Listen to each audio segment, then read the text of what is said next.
Hello po mga kababayan, si Dante Maravillas. O si Atty. Baligod, saka yung mga kasama niyang ex-Marines pala, bumalik doon sa NBI. Pero ang sabi, ito daw si Atty. Baligod, mga kababayan, saka itong mga ex-Marines. Konektado pala ito mga kababayan daw kay Sara Duterte via yung isang grupo na nagpe-perform sa isang comedy bar. Yan o. Sabi niya, Baligod in Defensors, 18 ex-Marines are connected to Sara via a comedy bar. No joke, no joke. Is it not a coincidence that the affidavit of the 18 Marine was notarized by Charlie Pascual, who is part of a stand-up comedy group with Kilala? Ayan o. Ganun pala yun mga kababayan. Yan, sabi dyan, BP Sara also attended comedy show which featured Kilala. Ayan o. Posted by Edward El Chico, May 11, 2023. 50 tickets left. Yan o. Pinopromote pa niya. Ayan. Di ba? Kasama si Sara Duterte. Nanood din pala, oh. Ito, basahin ko po ito. Sabi dito, ready na po si Madam BP. Kita-kits mga peeps. Sama-sama tayong tumawa at mag-good time. Sabi ko nga, kahit kaluluwa ko, tinaya ko sa stand-up comedy special na to. It would mean so much if you would be there. Promise, sulit na sulit. Ang show again, it's on November 26, Saturday, 8:30 p.m. at the Music Museum. You may get tickets via Ticket World or through this number. Magkakakilala nga sila. So, si Sara Duterte, inadmit niya yung kanyang interaction mga kababayan with Madriaga through Kilala. So, sino itong si Kilala? Sabi dito, close friend and colleague of Reynold Monsayak as seen in pictures. Kilala also performing in Nomo Baso as early as 2019, the comedy bar mentioned by Madriaga as location for duffel bag drop-off. So, nakita na ninyo yung mga koneksyon, connecting the dots. Now you know kung bakit natataranta si Sara Duterte sa affidavit ni Madriaga. So sa tumitinding usapin mga kababayan tungkol sa affidavit ni Ramil Madriaga at saka sa political narratives na lumalabas laban sa administrasyon, may mga detalye na dapat hindi palampasin.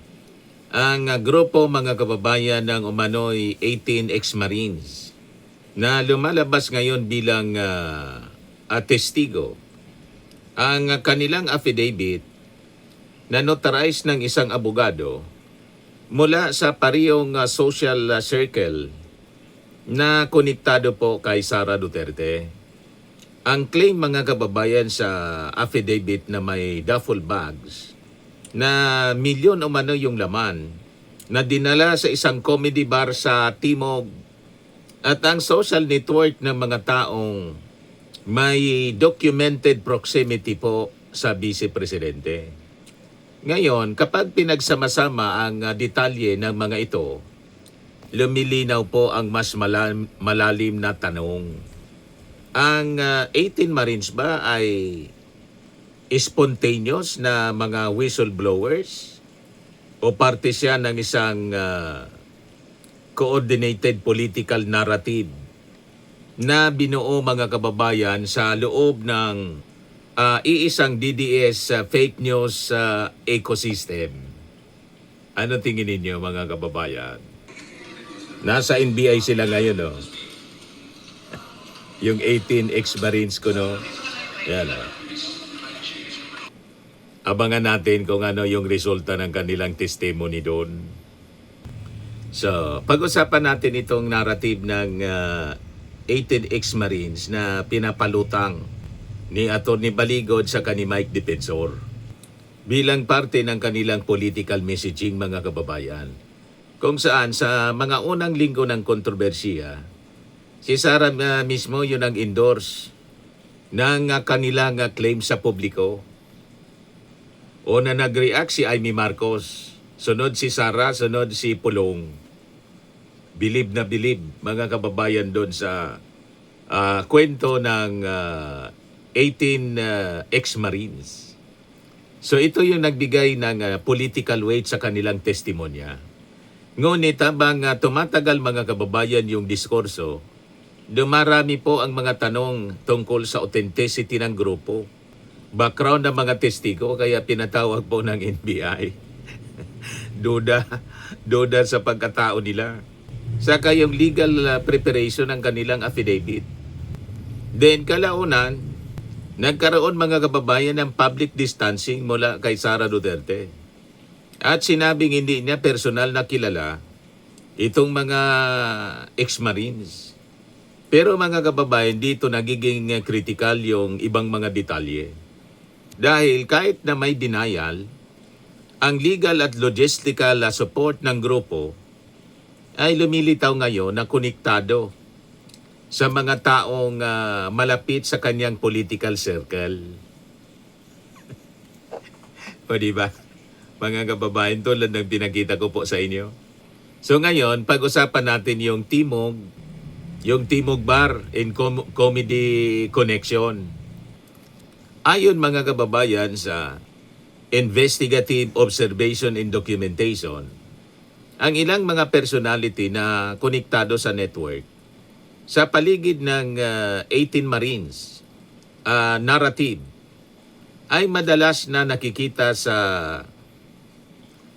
Timog Moratobar Circuit sa Quezon City. Ang area na to, mga kababayan, ay kilala bilang nightlife district na may comedy bars, stand-up comedy shows, entertainment venues, regular social gatherings ng entertainers at professionals. Sa normal na konteksto, wala itong political meaning. Pero po sa political investigations, mahalaga po yung meeting hubs. Dito po nagkakaroon ng mga informal strategy discussions, networking ng operators, coordination ng narratives. Ito ang dahilan, mga kababayan, kung bakit ang Timog reference sa narrative, sa affidavit ni Ramil Madriaga ay naging mahalagang detalye po. Ang pinakasensitibong detalye dito, yung section 18.2 ng naging affidavit po ni Madriaga. Sa affidavit po ni Ramil Madriaga, may isang detalye na tila maliit ngunit lumalalim kapag sinuri po. Yan po, sa section 18.2, sinabi niya na nagdala siya ng duffel bag na may milyon-milyong piso. Ang destinasyon ng isang comedy bar sa Timog area. Pagdating niya sa lugar daw, ayon sa kanyang sworn statement, nakita niya umano ang OBP spokesperson na si Reynold Monsayak. Sininyasan siyang umakyat sa itaas ng establishmento. Iniwan niya ang bag sa isang opisina sa loob ng bar. Sa unang tingin, parang simpleng logistical detail lamang ito, pero kapag ikinabit sa ibang impormasyon, nagiging mas malaga ang Timog reference.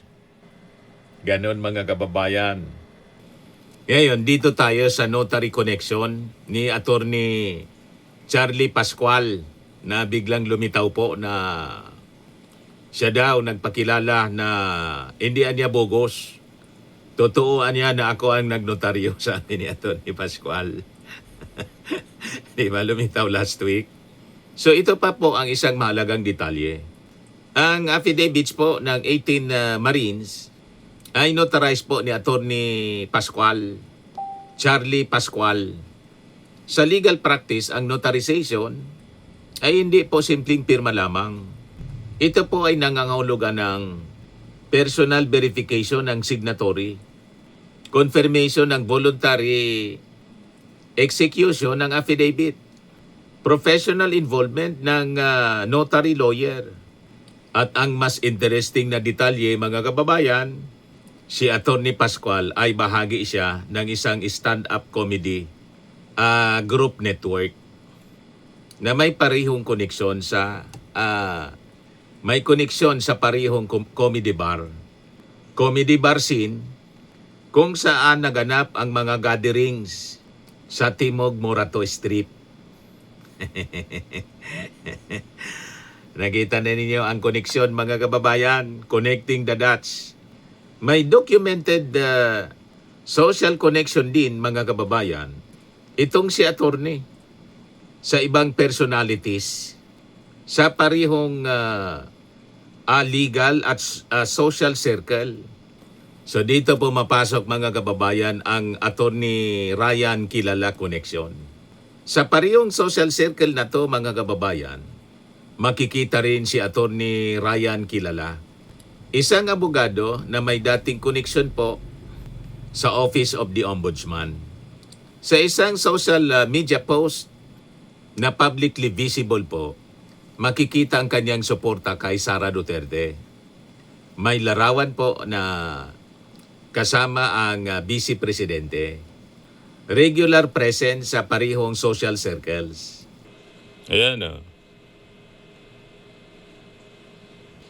Malinaw mga kababayan, no?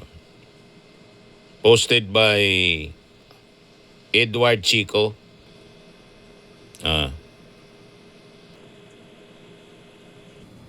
Magkakakilala. So may mga ulat din na ninang daw si Sara sa kanyang anak. Indikasyon mga kababayan ng personal relationship na lampas sa simpleng political support. Close, madaling sabi. Ngayon, pag-usapan natin yung BP Boys legal ecosystem. Hindi po ito formal organization, kundi po isang informal label sa isang tight-knit group ng grupo ng mga abogado na may overlapping backgrounds. So, karaniwang characteristics ng grupong ito, maraming nagmula mga kababayan sa San Sebastian at San Beda, law networks. May social at professional proximity sa Office of the Vice President. At may mga personal relationship sa political figures sa paligid po ni Sara. Ang ganitong klaseng network mga kababayan, hindi man siya kakaiba sa Philippine politics. Pero pag lumilitaw ang parehong network sa affidavit, sa logistics, political narratives, nagiging mahalagang bahagi ito mga kababayan sa investigative picture. Ngayon, kapag pinagsama-sama natin yung piyesa, kapag nilatag natin yung mga impormasyon side by side, may lumilitaw mga kababayan na pattern. May grupo ng 18 ex-Marines na lumalabas bilang testigo. Ang kanilang affidavits notarized ni Atty. Pascual. Si Pascual ay bahagi ng social network na konektado sa sirkulo ni Sara. Sa affidavit ni Madriaga, may claim na may cash delivery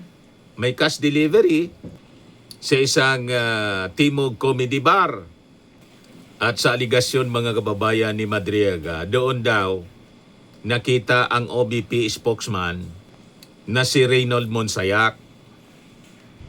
Ang pareho mga kababayan na social circle may documented proximity kay Sara.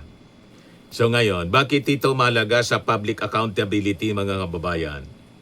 Ang pinakamalaking problema sa defense strategy ng kampo ni Sara ay simple. Denial without explanation.